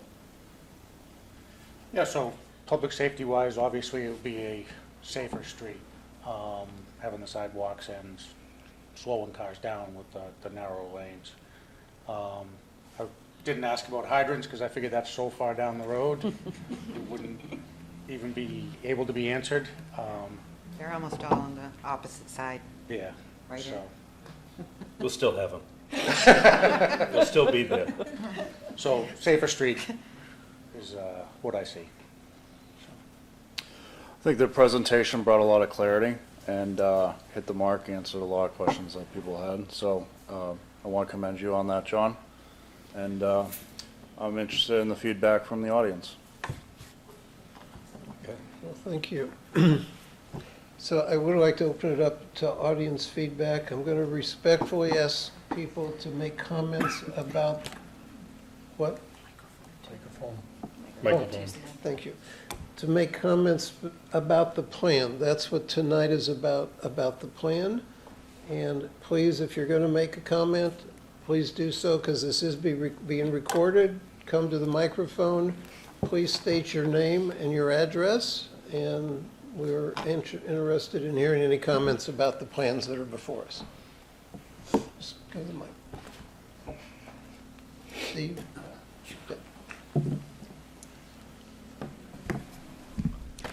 Steve Olenoff, 52 Glandor Road. I'm just mostly going to repeat what I said before. Put the power lines on the ground. If you put the power lines on the ground, you don't have to worry about the trees being taken down or the branches being removed. If you got a lot of those V-shaped trees, because they put the power lines going right in front of them, you move those power lines, well, there goes more of the tree, and it's just going to be even worse for those trees. You're going to lose trees just by having those power lines. You don't worry about where the guidelines go. You don't worry about the walls. You can just design this thing, and look at how many times people said, well, what about the poles here and the poles there? Put them on the ground, and the problem is solved. So I think the next fall town meeting and the next spring town meeting, we just put up an article to have the power lines put on the ground. The money comes out of everyone's electric bill in the whole town. We've done it a number of times before. We've done it right outside here at High Street. We've done it on Washington Street. We've done it on University Avenue. It works. And after a number of years, the extra small amount of money you pay on your electric bill just goes away. So I think that's something we should do. Another thing, of course, is every time there's a storm and a branch falls, it lands on the power lines on Canton Street, and that kills the power of the entire neighborhood, because that's where the main feed is. So I think it's time to do it. If you don't do it now, it'll just never get done. Thank you.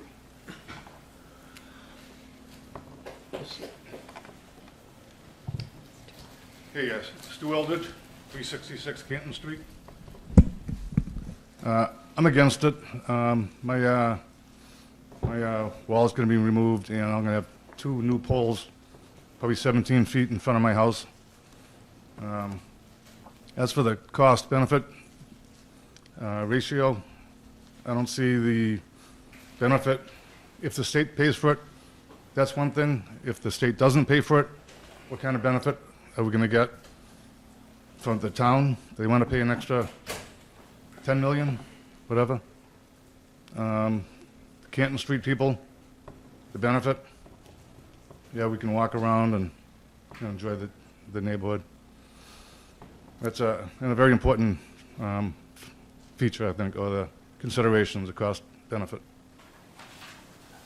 Thank you.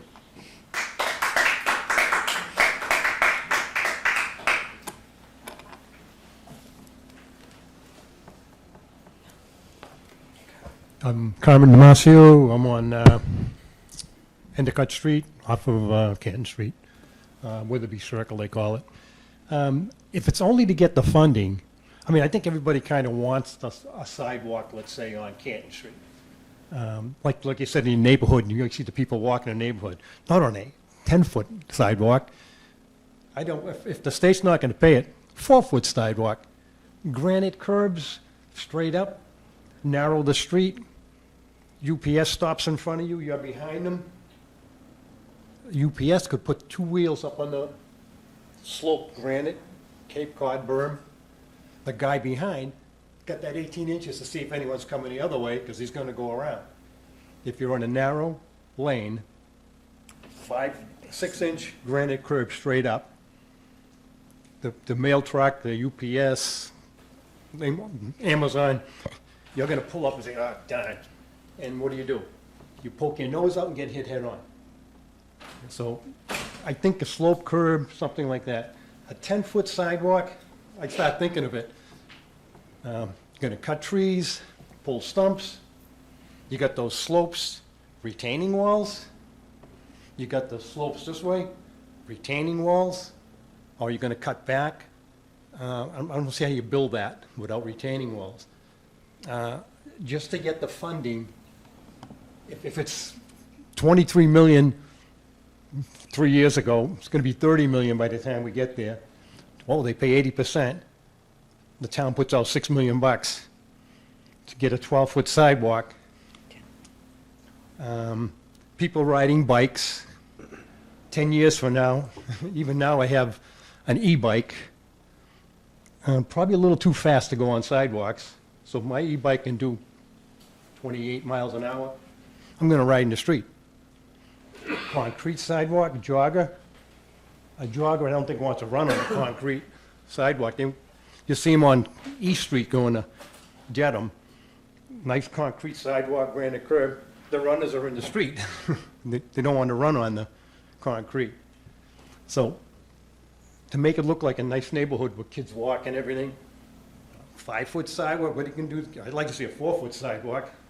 Then the neighbors can walk house to house. But that 10-foot sidewalk, just for the funding, probably not a great idea. I'm trying to think of that circle of 128, that's a whole different ballgame. I mean, 10 feet on this side, 10 feet on that side, you fill it all up. You're going to slope all the way back, you'll be 50 feet into the, is that considered wetland? I don't know. So you're going to get down there and build a wall. I think out of that, let's say it's $23 million, whatever you come up with that estimate, half of it got to be for this 12-foot sidewalk. Looks like a lot of money. And I keep saying, down the road, they have the little scooters, they probably do 20 miles an hour. I don't think you want them on a sidewalk with joggers. I think even on bike lanes, I think in some places they're banned, an e-bike on a bike lane that's not pedal powered. So, yeah, you want to put a little 8-foot 5-foot, I don't know, I'd like to see 4-foot. Then you don't touch anything, you just where it fits. Put a 4-foot sidewalk. Cape Cod berm, just so you narrowed the road already. I'm behind that, just things to consider. You're behind a mail truck, Amazon, UPS, FedEx. You pull up behind, the guy stops, oh geez, you're gonna poke your nose out, not good. If you can just get that 2 wheels up on that soft shoulder, no berm, but if you can get your wheels up there, just give that 18 inches so you can see who's coming the other way. Because he's gonna take a minute to get the stuff out of his truck. And not to mention, he's got to go out the wrong side so they don't get hit, It just, the granite curb I'm not crazy about. I see it on down East Street, and it just doesn't look like a great idea.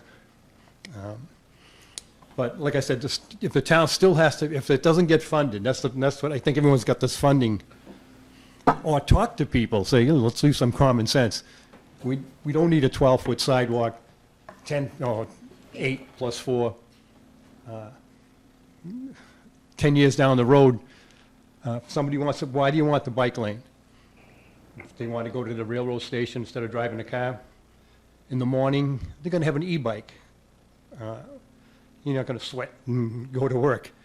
So you'll probably, and if your e-bike does 20, 30 miles an hour, you're not going to ride on the sidewalk. People jogging or walking don't want you on the sidewalk at 30 miles an hour. Joggers don't want to run on concrete, they want to run on asphalt. Cars, you got to give drivers are still going to drive. So, again, granite curb straight up.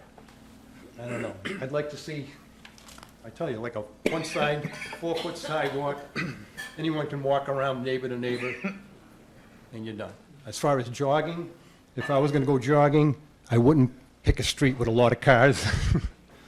You might as well jog on 95. But, you know, so I think people have a little bit of common sense. They're not going to jog on a street that's real busy. So to build and not to mention, you got this 8-foot sidewalk. The town going to plow it?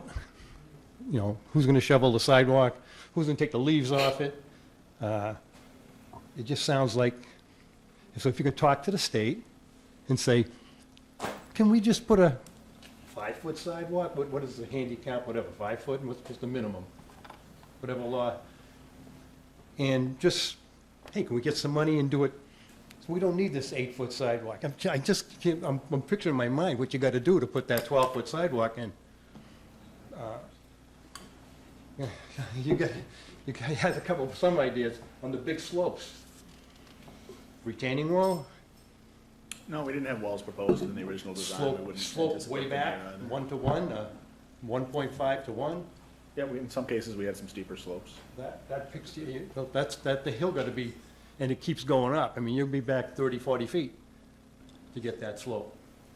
Down in the hole, same thing, 1.5, 10 foot, 15, 20 feet, you got to fill. We have some engineering solutions that we developed for the 25%. We'd employ the same. I'm thinking of it in my head, and I can't even imagine. Yeah, there's some challenging sections. Just start taking it through. So suggestions, everybody would like a sidewalk, so you can go neighbor to neighbor. Just like whoever has, was you see the kids walking on the sidewalk. I bet there were asphalt sidewalks. And they probably weren't 8 foot wide, and they were fine. So, Thank you. put a nice sidewalk in. I'm still thinking of the motorists. I don't want to just not think about the motorists. I don't like the granite curb. Granite slope curb. You get a little, just get your foot up. Even if you have a foot to look ahead of you. You know, because that's what's going to happen. This guy's going to stop. You're going to go behind him. You can't see. Stick your nose out. Maybe you get by. Maybe you get hit head on. So talk to the state. See if they'll think, we don't need 12 foot, down the road, e-bikes, trust me, I got one. You want to go to work, they're going to take an e-bike. And if it goes 25, 30 miles an hour, they're going to ride on the street. Concrete, joggers are going to jog on the asphalt. Thank you. Thank you, everybody.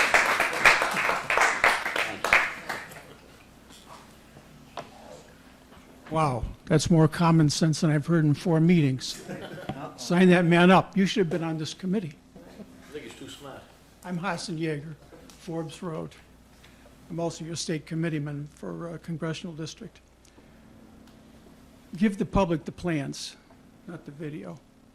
We need the plans available at the library or wherever to really assess them. People can hardly visualize what you're showing here, and the jumping around and abstractness of it really doesn't allow us to analyze. Ed talked about the hypothetical of the future, 5 years from now, et cetera, et cetera. And I think that's good, but we need to deal, as you know, you need to deal with the real data. You need the traffic data and so forth. The safety issue comes from a slip lane that was created that generated another 5,000 to 10,000 automobiles on a street that wasn't expecting it. And people are covering up for that and trying to make adjustments for it. There's another solution, which is just to turn that down University Ave to Route 1 auto mile through a commercial district and not affect one home, one tree, one stone. Someone here says, thank you for not leaving any stone unturned, and that's classic. The stones on the stone wall, there's probably 20,000, and the trees, there's another 7,000. So you certainly are, you're turning every stone and tree over, that's for sure. If anyone wants to see what this project and a 60-foot layout, and it's interesting, you talk about there's the county layout, and then you're talking about the right of, those are two different things. But you want to see that, Route 1A in Walpole did this, and it looks like a double runway at Logan Airport. There is no comparison to that street than what it was a year and a half ago. The trees are gone, it's a barren wasteland. So who wants this and who asked for it? It concerns me, there's two things going on here, and I'm really speaking about the transparency and about the real objectives behind this project.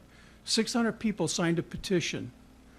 They had no interest in this or no support for it.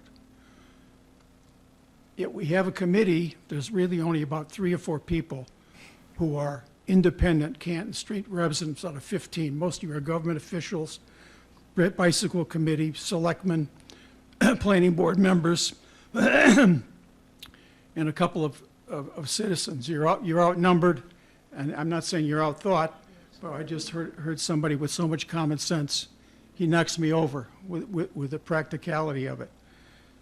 Now, there's reasons to do a road over. I've personally interviewed the county engineer and the staff who were involved back 10 years ago when they thought Canton Street was done and finished. They had put the traffic calming in, and they interviewed the residents. Everybody was happy, and that was the end of that. Somehow, this has come up. There's an application for Department of Transportation money at $20 million. This has come up as a project. Coincidentally, behind the scenes, there's a huge move, and Mr. Rafsky's got a 30-year experience with the planning board of redevelopment of Canton Westwood Station and University Ave. A huge influx of housing. And they're going to need new utility upgrades, and isn't it convenient that if we have a nice sidewalk project for Canton Street, we can get the new utilities and the increased capacity for huge housing development down at University Ave. This project here, you have a bicycle path on University Ave in front of the Gables. If you've ever gone down there, the people will tell you they've never seen a bicycle on it. You never see anybody walk on it. It looks ridiculous. It's a goofball thing. Plus, Mr. Strauss came up with the plan. There's already a bicycle path all the way from Dedham Street all the way up. You can actually, with a little bit of a connection to Downey Street, you can have a complete bicycle path all the way to the Rotary without ever touching Canton Street. So what's really going on here? And when people don't ask for this, best Mr. Rafsky can do is say, well, I'd like to see the signatures of 30 people. Because even if you have 30 people, I've got 600 who say no. And your third option up there should have been nothing, not just 5-foot sidewalk or an 8-foot bike path. You should have a column there for doing nothing, because that's really what the public wants. A small group of politicians want something else, and there's other reasons for that. And so you people don't know, and in capital budgeting, somebody gets $20 million for a project, often the project comes in at 14 million. Or 15 million. And these accounts stay open, and they go year after year, and they drip, drip, drip. Becomes like a slush fund.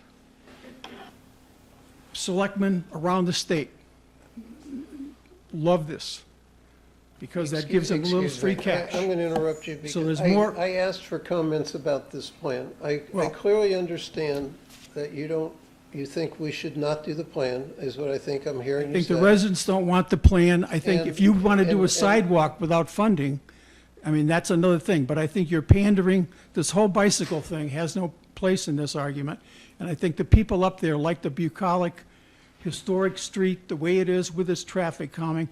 taking the medians out, doing these things, narrowing the lanes, that isn't reducing safety. I mean, the most important thing you should do if you want safety is to have the roundabout. And that roundabout, that's baloney.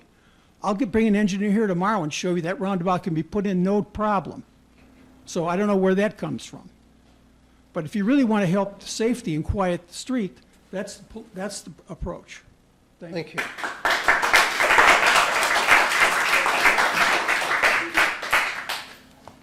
Good evening. I'm Maura Van Wagen, and I live on 180. Oh, You need us to lower that for you? I live at 181 Canton Street. I want to really thank you all. I think you've, I have to really compliment the group of four. I think you've done an incredible amount of work looking at each house, and I appreciate that. And I think all of us probably do here. I think it's great to see this concept. I do agree if we could all take a look at it a little bit longer, not make a decision tonight, you know, in terms of really what's going on here.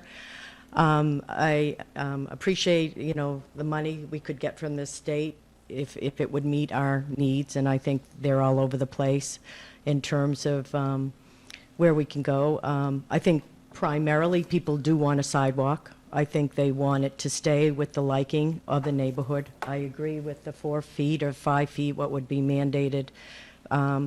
I guess my question with this, and I'm not familiar with the complete streets, but somebody did just introduce me to that last night. Actually, her mother-in-law and husband were very involved in the town of Westwood working with it. And I'd be curious where all that information is in the town, because they've been working on it for a number of years.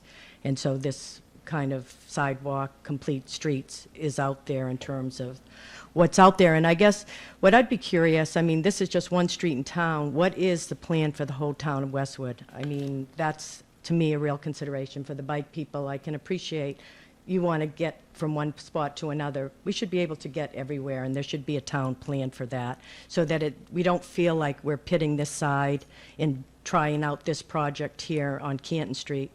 And with that, I would say, you know, we had the median strips. We paid a lot of money for those, and those are supposed to calm the street.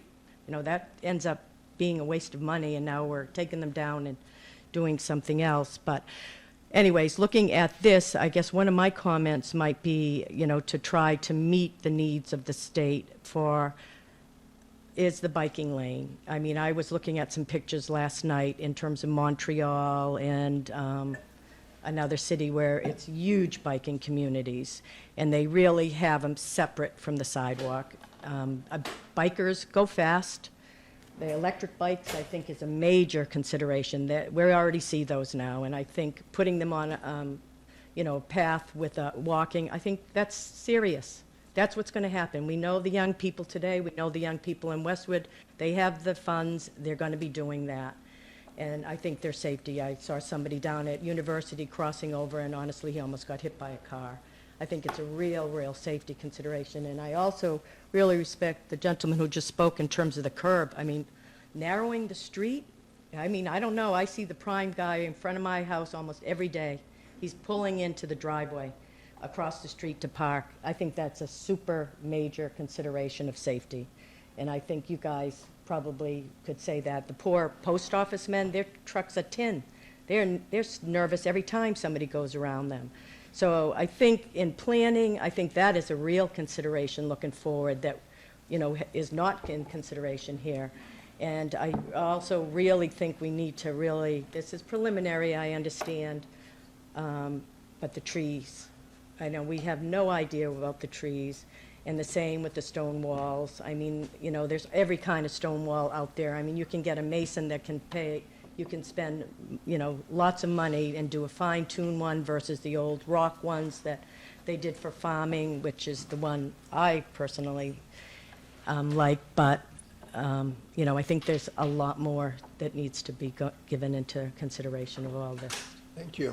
But I do appreciate the hard work and the time. I really do. Thank you. Any other comments? Yes, ma'am. Hi, Kate Cochran, 406 Canton Street. I really don't want to get up and give an opinion other than I'm dead set against it. I have the least amount of frontage on Canton Street. I'm going to lose my stone wall. My house is 1768. It sits very close to the road as it is. I get a lot of noise pollution just from the traffic. I can hear traffic on 128. I can hear the trains down at University Station. There's all kinds of noise pollution. You take out my big bushes and my tree in the front yard, which would go as well, and I have no protection, and my house would be tremendously devalued then. So from a very personal point of view, I am very, very opposed to this whole situation. I would love to believe that it would end in some kind of safer environment, but I lived on Canton Street for 45 years. I've personally witnessed the gentleman across the street being hit by a car and ended up dying. I've witnessed my daughter's friends coming home from college and coming to our house for a meal and pulling out of my driveway, got T-boned, ended up with the car on its head, and she ended up in the hospital. I've witnessed those things since I've lived on Canton Street. I would like to believe that narrowing the street would make it safer, but I don't believe that. I think the traffic and the speed on that street has never been adequately addressed. Since we've lived there, the traffic has, I can't even give a figure, quadrupled, multiplied significantly, and it's never gotten any better as far as speed goes. It's only gotten worse. So I would like to think that this would be a safer environment, but I don't feel that way. So I just want to go on record as saying I'm against the project. Thank you for your comment.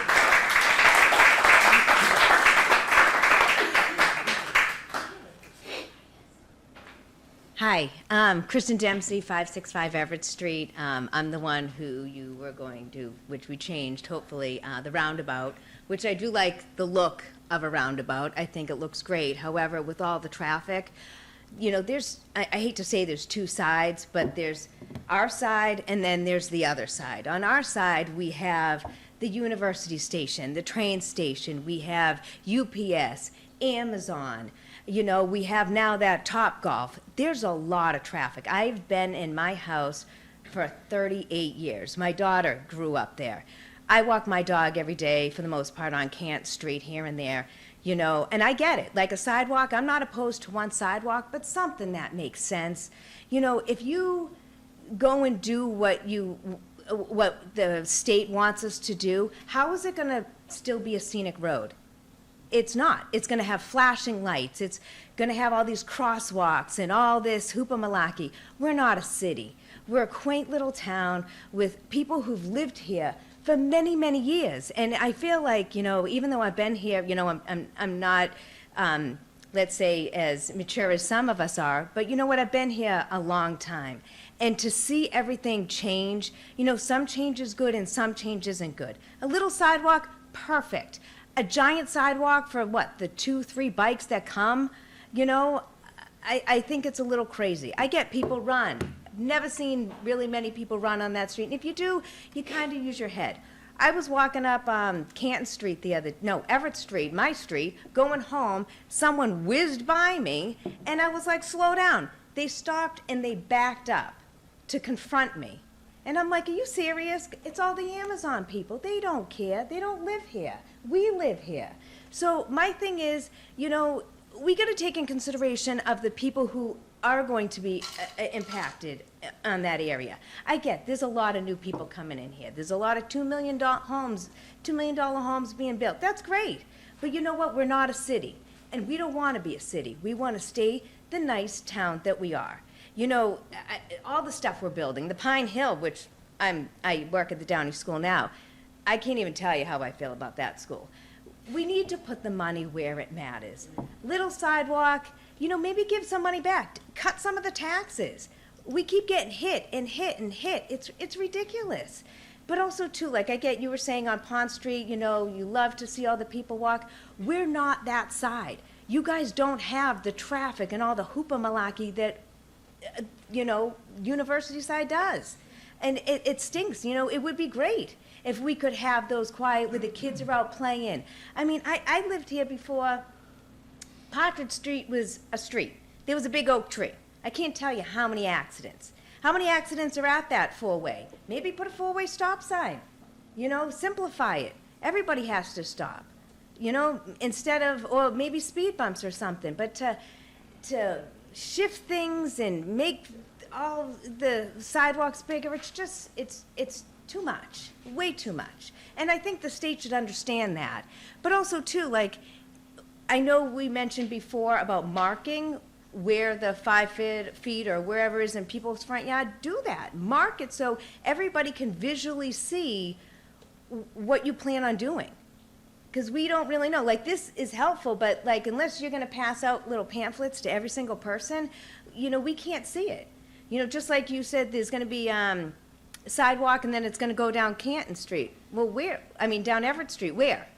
Because I know what, once people go down or they cross over, they're on my front lawn. And yes, I know a certain footage amount is the town, but the town doesn't pay to have it, to grass or fertilize or mow or chop the trees down. You don't, I do that. You know, if that's the case, pay me. Because you're not taking care of the yard, I am. So, like, maybe do something to accommodate that. Like, if you're going to do the sidewalk, do it so it kind of goes a little bit down, but a little one. Downey Street is a fine little sidewalk. I just don't think, I mean, I'm not opposed to a sidewalk, but I'm opposed to everything else. I want to keep our nice town nice on our side. Thank you.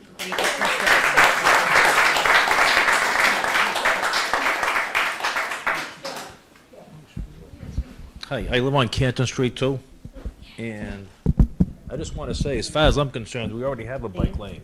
Blue Hill Drive. Could you just give your name and address? Okay, John Setafanti, 457 Canton Street. I'm just saying, as far as I'm concerned, we already have a bike lane. Blue Hill Drive is an empty street that connects right to the train station.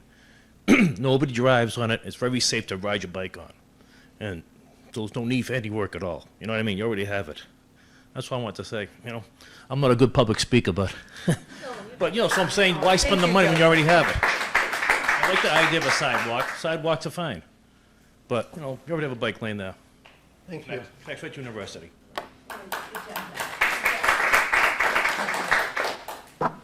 John Barucci. I live on Canton Street. I'm a little bit confused with regard to the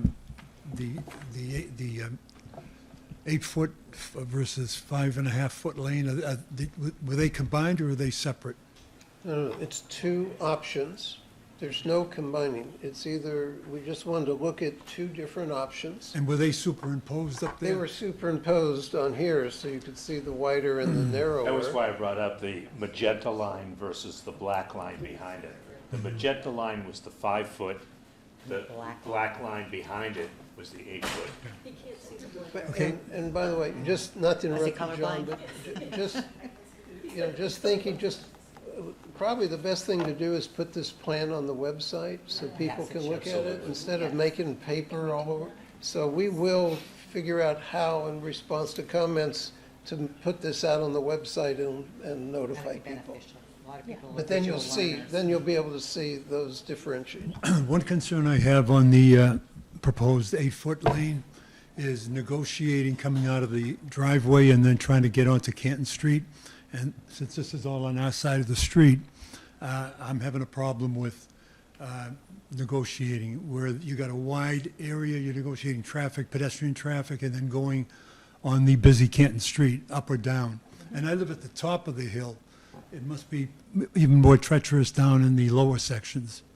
So I'm inclined to not go for the project. A sidewalk, a 4-foot sidewalk or something of that nature, I can live with.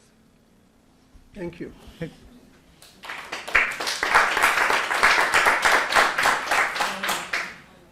We'll take one more, and then I think we're getting close to ending. It's almost 8 o'clock. I'm sorry, I didn't see them. All right, we'll try to keep them brief if you could, but come. Chris Giovino, Everett Street. Just want to share a few thoughts. I think you're either in favor of the sidewalk or you're not. And if you're in favor of it and you want a sidewalk, I think the only way we're going to get one as a town is to add an extra 2.5 feet. Because you're at 5.5 feet, or 4 feet, or whatever people want, a skinnier sidewalk. And I can respect that, and that makes sense. It's less impact. But if 5.5 feet is like a standard compliant sidewalk these days, we're only talking 2.5 more feet. Everything's within the right of way. It sounds like stone walls will be moved.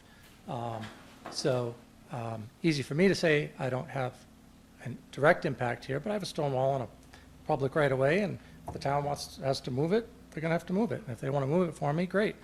But at any rate, I also like some of the ideas that have been shared. We talked about, and I think having public input to the committees, wonderful. So and I respect all the work in this draft, and it's an early draft, but you got a good idea today about a slope curb because the Amazon truck consideration. Hadn't heard that before.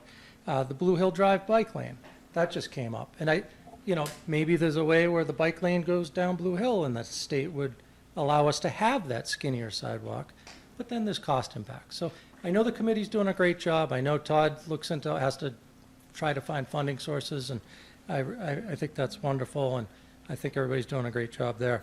I also want to share, I'm a runner and I'm a biker, so I use the street, Canton Street, a lot. I'll never bike. I don't have an e-bike. I will someday, I'm sure. But I'll never road bike on the University Ave 8-10 foot wide thing, because I'm going to kill somebody if I'm zipping down that sidewalk. So, the state's a little short-sighted, I think, because a wider sidewalk isn't going to help but people who want to commute on the street.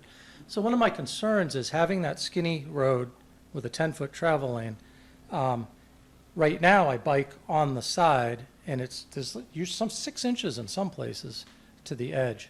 So I would, I'm sure that'll be sorted out, but hopefully there's a little bit more room for bikers on the road surface. That would be nice. That's about it. People have talked enough. Thank you.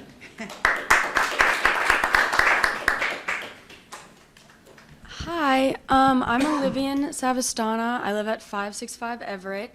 I thought I'd put my perspective because I've grown up here. I've been here K through 12, all in the Westwood Public Schools. I went to Downey and then the Thurston and then the high school. So I obviously have a lot of friends around this area, a lot on Canton myself. And I've never had an issue walking or biking. I've biked here to Norwood, to the other side of this town where we are right now. I've never had an issue. I've never been close to being hit. I mean, I guess occasionally, but I just move over. You make smart choices if you're going to be near a road. I don't think we need to take 5 or 8 feet of our sidewalks, of our people's properties, because that's been there forever. We're changing it from a scenic area to something that's not scenic. It's more city. And since I've grown up here, I've seen so much change. There used to be a lot more trees, and as the years progress, nature is being taken and taken and taken, and it just seems unnecessary to certain degrees. Yes, it would be nice to have a small little sidewalk, but if we need to have 5 feet of history being taken, because those stone walls, they've been here longer than any of us have been here. So I would like to think about what was here before, instead of changing it to make this new pretty little town that's not going to be so little with all of these new buildings and new things that are being put in. And I think that it's just not the best choice for this town in the moment. So yeah, I think it's kind of a little bit of waste of money, especially since we don't know if it's being funded by the state yet. We don't know. Even with the 8-foot plan, we don't know if it's being funded by the state. So that's millions of dollars. This just alone has been almost $1 million. So yeah. Thank you.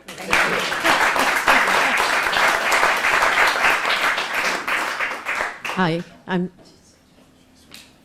Sweta Vipani. I live on 86 Canton Terrace, resident of Westwood for 29 years. So I would say we as a town have a tremendous opportunity where the state offered funding for this entire project to have sidewalks on both sides. And I want to again confirm the work that has been done right now is because of the result of the fact that this town took a lot of input from its residents for most of the impact, which is actually town property. And that's why we're here, because the first part was rejected. And it would have been great if we could have had that, but the first part meaning both sidewalks. So thank you to the town, to all the members who have been involved to look at other options, because that was what some of the residents wanted. Somebody said none of the residents wanted. That's an incorrect statement. This work that you have put forward is tremendous. It's awesome. It's progress in the right direction, which offers options. I am all for a sidewalk, for the connectivity, for the community, for the safety. Somebody said nice towns don't look like this. Look at Needham, look at Newton, look at so many of the nice, quaint towns. They have sidewalks. And it's really important to have that.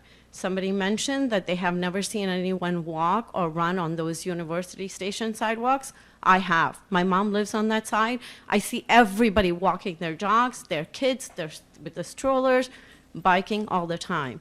More recently, over the years, I've seen elderly walk on Canton Street, which is very unsafe. I've seen families walk, which is also unsafe. Most recently, I saw a middle school boy riding his bike 3 times, and I thought it was so dangerous, both for him riding the bike and for the drivers in the car. So it's, and I've seen people with those scooters, I don't know what the new word for them is, but the scooters where you stand, and that's so unsafe. Everybody's talking, or at least there were some comments about, look at the impact of taxes and what will happen. One of the things that we're failing to mention, or I think somebody did mention, is there is a necessity for an infrastructure upgrade because it's going to be 100 years old. When that comes along, it will impact everybody in the town of Westwood, regardless of which side you are, on the university side or on the Pond Street side. So I'm all for the sidewalk. I think it's very critical that we do this. We take this opportunity from the state. There are a lot of families who have expressed interest in having the sidewalk. They just don't happen to be here. So Marianne, one question for you, or for you and Steve. How do the folks who cannot be present today, how do they express their interest, yay or nay, to you? Well, we are going to have another meeting. This is not our last meeting, so number one, once we post that, I would encourage folks to come. As many people as would like to. I think this has been really helpful to hear so many different points of view. And as far as the select board goes, we are always open to emails. I think that's a great way to communicate. People have talked to me about, well, should we do a petition?